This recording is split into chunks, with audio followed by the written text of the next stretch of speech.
अस्सलाम वालेकुम नाज़रीन, आपका मेज़बान रहमान चौधरी आप लोगों की खिदमत में हाजिर है। मेरे साथ मौजूद हैं 70 साला मलिक खिज़र हयात। नाज़रीन, बच्चे इनको छोड़ चुके हैं। इनकी जिंदगी का आखिरी सहारा इनकी बीवी, जो पिछले 1 साल से इस जहान फानी से कूच कर चुकी है, वो भी इनका साथ छोड़ चुकी है। एक टांग कट चुकी है, एक टांग जख्मी है, चोर पड़ चुके हैं, जमा पूंजी सब कुछ लेकर जा चुके हैं।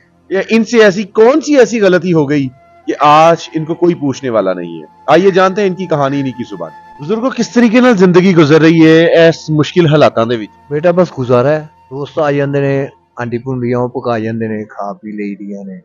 बच्चे आंदे ने, गुजारा अपना करीदा।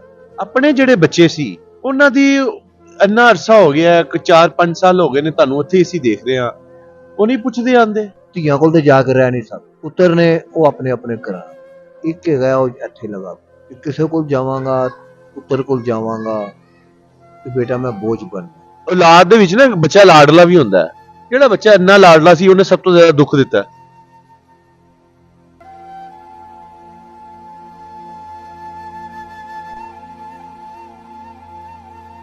ਛੋਟਾ ਪੁੱਤਰ ਹੈ ਬਸ।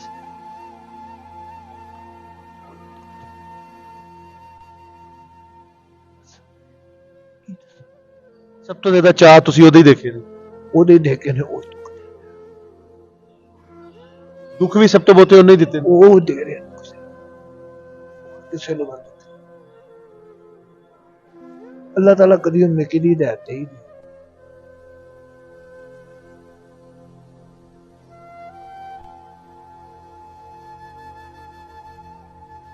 ਤਾਂ ਤੁਸੀਂ ਵੀ ਬੜੇ ਖਾਬ ਦੇਖੇ ਹੋਣਗੇ ਮੈਂ ਆਪਣੇ ਬੱਚਿਆਂ ਨੂੰ ਇਹ ਬਣਾਵਾਂ। बेटा मैं मजदूर आदमी, मैं वेल्डर सा। गेटां चालियां मैं कारीगर।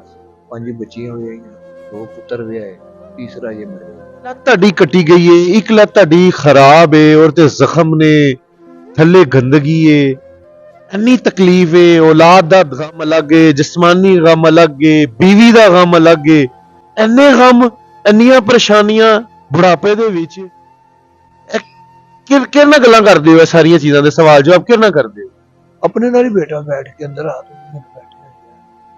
सुबह के टाइम चलो दोस्त आ जाते ने, बच्चे आ जाते ने, यार जिसले रात पैंदी है कई सोचां आंदियां ने।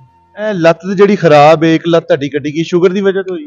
ਇਹ बेटा शुगर की वजह नाल कटी ते ਇਹ ਜਿਹੜੀ दूसरी लत खराब है मैनू चोर पै गया सा। ਅੱਖਾਂ ਵਾਸਤੇ ਕੋਈ ਰੁਪਈਆ 50-60 ਹਜ਼ਾਰ ਇਕੱਠਾ ਕੀਤਾ ਹੋਇਆ ਸੀ, ਉਹ ਵੀ ਲੈ ਗਏ, ਸੱਟਾਂ ਵੀ ਲਾ ਗਏ। बीवी जो ਤੁਹਾਡਾ ਸਾਥ ਛੱਡ ਗਈ, ਪਹਿਲੇ तो औलाद ਛੱਡ ਗਈ, बीवी ਨਾਲ ਹੀ ਸੀ, ਸਾਥ ਛੱਡ ਗਈ, ਆਖਰੀ ਵਕਤ ਕਿਸ ਤਰ੍ਹਾਂ ਗੁਜ਼ਰੇ ਨੇ बीवी ਦੇ ਨਾਲ? बेटा वो भी बीमार सी बेचारी, बड़े अच्छे वक्त गुजरे। वो हैगी सी ते मैं तंदरुस्त सा। फौत हो गई, डावाडोल हो गई। ਧੀਆਂ ਨੇ आना, घंटा बैठी 2 घंटे बैठी अपने घर।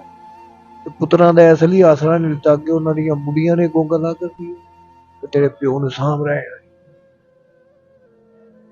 ਐਡੇ ਮੁਸ਼ਕਿਲ ਹਾਲਾਤ, ਪੈਸੇ ਦਾ ਮਸਲਾ, ਜਗ੍ਹਾ ਦਾ ਮਸਲਾ, ਜੋ ਹਾਲਾਤ ਅਸੀਂ ਦੇਖ ਰਹੇ ਹਾਂ ਤੁਹਾਡੇ, ਉਹਦਾ ਮਸਲਾ, बीवी ਦੇ ਕਫਨ ਦਫਨ ਦਾ ਕਿਸ ਤਰ੍ਹਾਂ ਇੰਤਜ਼ਾਮ ਹੋਇਆ? नहीं बेटा वो मालिक ने मेरा इंतजाम खत्म ही दुआए ने, चिलीस ने भी करवाए ने, ते साल का खत्म ही दुआए बड़ा। ਜਿਸ ਵਕਤ ਤੁਹਾਨੂੰ ਪਤਾ ਚੱਲਿਆ बीवी ਵੀ ਸਾਥ ਛੱਡ ਗਈ ਹੈ, ਉਸ ਵਕਤ ਕੀ ਸਭ ਕੁਝ ਖਤਮ ਹੁੰਦਾ ਨਜ਼ਰ ਆਇਆ ਹੋਇਆ? हर चीज तबाह हो गई, हर चीज मेरी तबाह हो गई। ਕਦੀ ਖਾਬ ਚਾਹੀਏ ਜਾਣ ਤੋਂ ਬਾਅਦ ਸਾਲ ਡੇਢ ਸਾਲ ਦੇ ਅਰਸੇ? बाबा जी इंज लगदा मेरे कोल ही इत्थे लगी पंगूड़ियां दे इर्द गिर्द लगी फिरदी, बच्चियां नाल लगी। ਔਲਾਦ ਦੇ ਬਾਰੇ 'ਚ ਤੁਸੀਂ ਕੀ ਨਿਚੋੜ ਕੱਢਦੇ ਹੋ? जो कोल होएगा तो जिंदगी बसर हो जाएगी, जो कोल नहीं गा जिसले बच्चियां दे सब कुछ कर दोगे मुड़ के बुढ़ापे रे बाजी ऐसी औलाद हुंदी है कि जेड़ी मां प्यो नूं कर दे।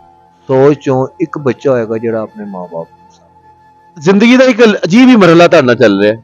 बेटा मालिक दी मर्जी है, जो मालिक ने मेरे नसीबां च लिखे है ना वो मेरे नाल होना। ਕੋਈ ਦਿਲ ਦੀ ਐਸੀ ਗੱਲ ਜਿਹੜੀ ਤੁਹਾਡੇ ਦਿਲ ਦੇ ਅੰਦਰ ਹੈ ਤੇ ਹਸਰਤ ਹੈ ਕਿ ਮੈਂ ਦੱਸਾਂ, ਲੋਕਾਂ ਨੂੰ ਦੱਸਾਂ ਤਾਂ ਕਿ ਉਹਨਾਂ ਨੂੰ ਪਤਾ ਚੱਲੇ। ਅਸੀਂ ਤੇ ਇਹੋ ਹੀ ਕਵਾਂਗੇ ਅੱਲਾਹ ਤਾਲਾ ਸਭ ਦੀ ਔਲਾਦ ਨੇਕ ਕਰੇ, ਮਾਂ ਪਿਓ ਨੂੰ ਸਮਝ ਦੀ ਤੌਫੀਕ अता फरमाए।